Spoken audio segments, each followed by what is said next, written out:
नमस्कार।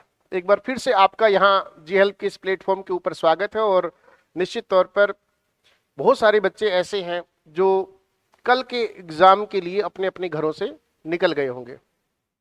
बहुत सारे ऐसे बच्चे हैं जो इस समय किसी बस स्टैंड पर खड़े होंगे, किसी रेलवे स्टेशन पर बैठे होंगे और अपने अपने एग्जाम सेंटर जो है उसकी तरफ रवाना हो रहे होंगे।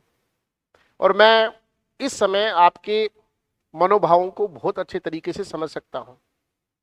इस समय आपके मस्तिष्क में चल रही कश्मकश जो है उसको अच्छे तरीके से देख सकता हूं। दोस्तों, पिछले लगभग 15 सालों से हम इस फील्ड में डिफरेंट एग्जाम्स जो हैं जो हुए उनमें अलग अलग तरह की स्थितियां जो आई उनको हम देख चुके हैं, उसको अनुभव कर चुके हैं।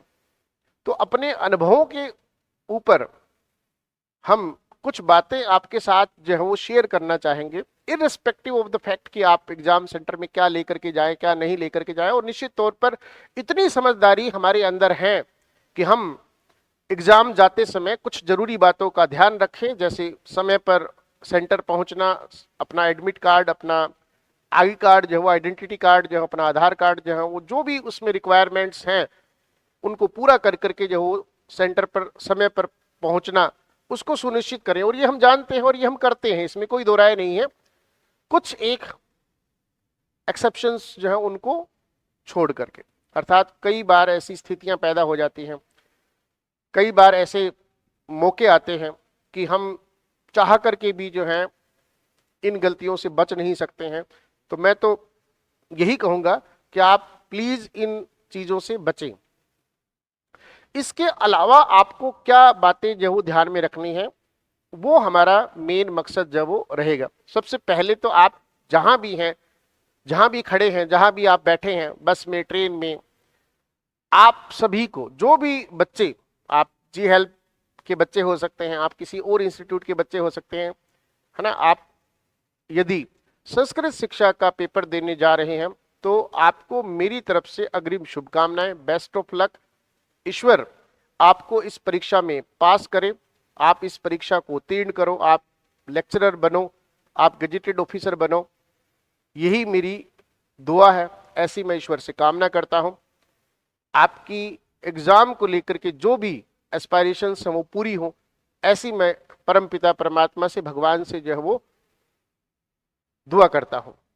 दोस्तों, जो बातें आपको ध्यान रखनी हैं, जिनका मैंने आपको बताया कि इनको लेकर के आपको बहुत ज्यादा सतर्क रहना है, उनमें सबसे पहली बात जो है, आप अपने अपने एग्जाम सेंटर की तरफ मूव कर चुके हैं, इसमें कोई दो राय नहीं है। एक बात जो सबके मन में है, सारे अभ्यर्थियों के मन में है, और वो ये है कि इतनी कम सीट्स पर हमारा चयन कैसे होगा। देखो, हम एग्जाम के लिए जा रहे हैं, हमने अपना काम पूरा किया, हमने अपनी पढ़ाई पूरी की है, इस बात के बारे में सोचना ही नहीं है कि सीट्स कम है, ज्यादा है ना, इसके बारे में विचार ही नहीं करना है। मैं ये तो नहीं कहूंगा कि सीट्स कम होने से कोई फर्क नहीं पड़ता है, लेकिन ये जरूर कहूंगा कि सीट अगर कम भी हैं, सीटें अगर कम भी हैं, सीट्स यदि कम भी हैं, और दिन आपका हुआ कल 17 तारीख को और 19 तारीख को, या इस दौरान जो भी दूसरे डेज हैं, 17, 18, 19, 20 जो भी डेज हैं, इंग्लिश के बच्चों की मैं बात कर रहा हूं, दूसरे बच्चे जो हैं उनके अलग दिन होंगे। तो वो बच्चे क्या करेंगे, वो बच्चे ये देखेंगे कि सीट्स चाहे कम हो, दिन आपका होना चाहिए। आप याद रखें कि सारी की सारी चीजें गौण हो जाएंगी, सारी की सारी चीजें कमतर मानी जाएंगी यदि आप पूरे धैर्य के साथ, पूरे पेशेंस के साथ, अपने पूरे होशो हवास में, पूरी ऊर्जा के साथ आप कल का पेपर, 17 तारीख का पेपर और 19 तारीख का पेपर जो है वो अच्छे से बैठ करके करते हैं।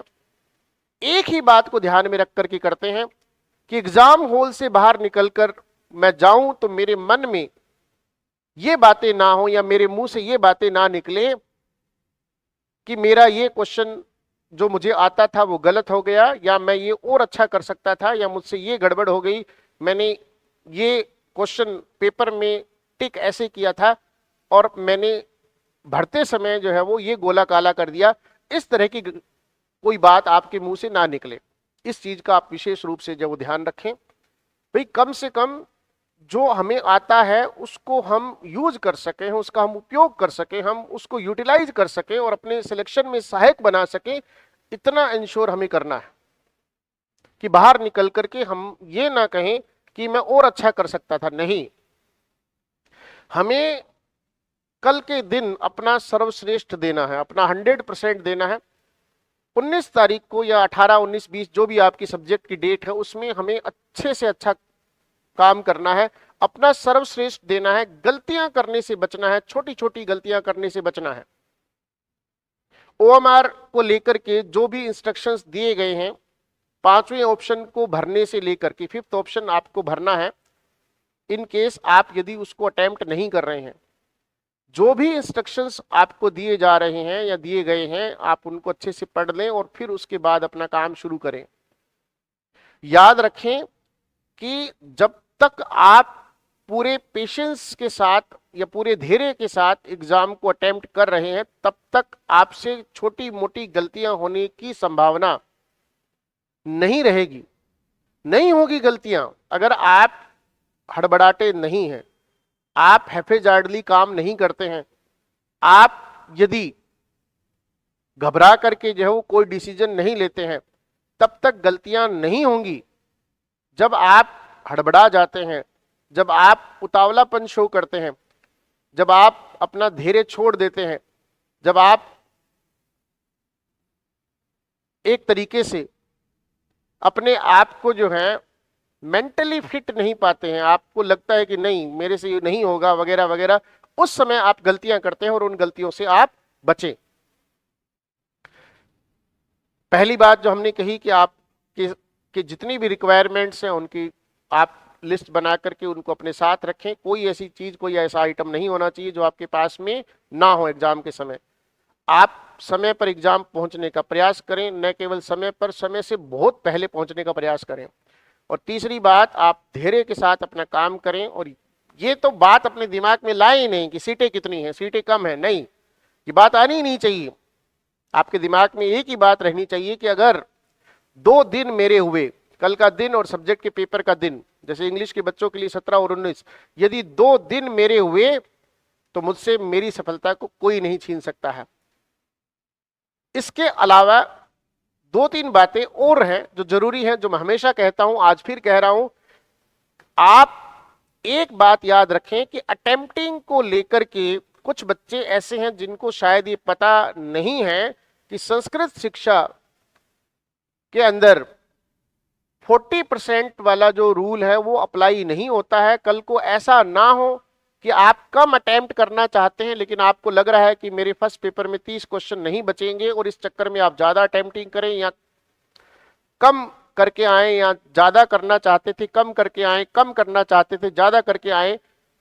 याद रखें 40% का जो रूल है वो संस्कृत शिक्षा के अंदर एप्लीकेबल नहीं है। मतलब आपको 40% अंक लाने ही लाने हैं, ये रूल नहीं है संस्कृत शिक्षा में। बहुत बार ऐसा देखा गया है कि यदि आपका एक सब्जेक्ट बहुत ज्यादा अच्छा है और दूसरे सब्जेक्ट में कम भी मार्क्स हैं तो भी आपका सिलेक्शन हुआ है, तो भी आपका सिलेक्शन हुआ है। तो इस चीज को विशेष रूप से ध्यान रखेंगे कि 40% वाला रूल इस एग्जाम के अंदर अप्लाई नहीं है। एलिजिबिलिटी क्राइटेरिया का 40% का रूल, यानी 75 में से 30 और 150 जो है उसमें से 60 क्वेश्चन वाला जो रूल है वो यहां पर नहीं है। इसके अलावा आप याद रखें, इस एग्जाम में बहुत सारे बच्चे ऐसे हैं जो अटेम्प्टिंग को लेकर के कहते हैं कि सर कितने करके आए। Everything depends on the question paper. आज मैं यहां खड़े होकर के आपको कुछ नहीं कह सकता। प्रश्न पत्र किस तरह का है इसके ऊपर डिपेंड करेगा कि आपको कितने क्वेश्चन करने हैं। जो क्वेश्चन आपको लग रहे हैं कि आसान है, इजी है, उनको पहले लेवल पर, पहले फेज में भर लें।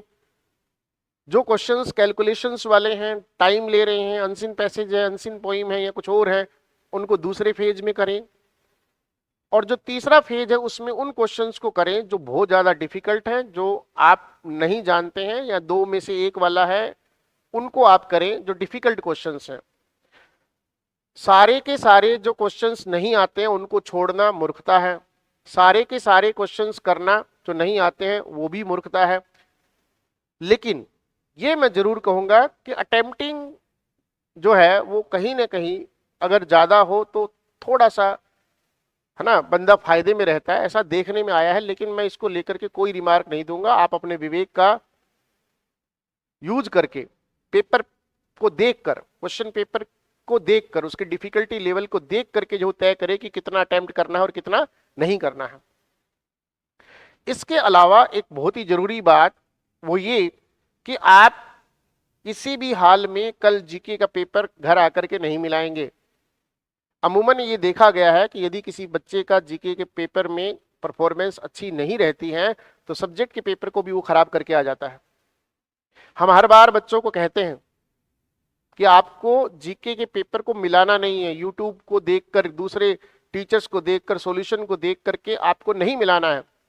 19 तारीख के बाद हमारी टीम आपको बताएंगे कि कैसा स्कोर रहना चाहिए, क्या स्कोर रहना चाहिए, पेपर सोल्व करवाएंगे, सारी चीजें करेंगे। लेकिन कल के दिन यानी जीके के पेपर होने के बाद जीके का पेपर मिलाना नहीं है।